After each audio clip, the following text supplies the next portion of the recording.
পাথরটা বিশাল বড়, আর এখানে কি সুন্দর গরুগুলো চলাচল করতেছে, প্রচন্ড বাতাস। এই যে দেখেন একজন মানুষ ঘাড়ে করে কি যেন নিয়ে আসতেছে, খড় নিয়ে আসতেছে।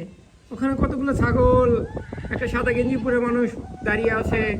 আমি ওখানে যাব, কিন্তু খুব বৃষ্টি পড়তেছে, খুব বৃষ্টি না, ঝিরঝির করে বৃষ্টি পড়তেছে আর বাতাস। এই যে হাবিব, এই কই যাও তুমি?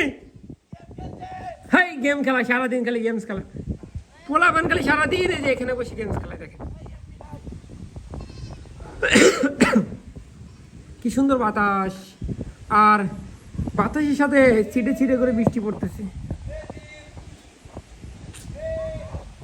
এত সুন্দর পরিবেশ। ছোটগুলো এখানে গেমস খেলে, গেমস, এদের কাজই হলো গেমস খেলা। এরা আবার একসময় কি করতো জানো, এরা 200 টাকা করে মোবাইল ভাড়া করতো সারাদিনের জন্য, ভাড়া করে গেমস খেলতো। মানে কি পরিমাণ নেশায় পরিণত হয়ে গেছিল এরা, এখন একটু কম।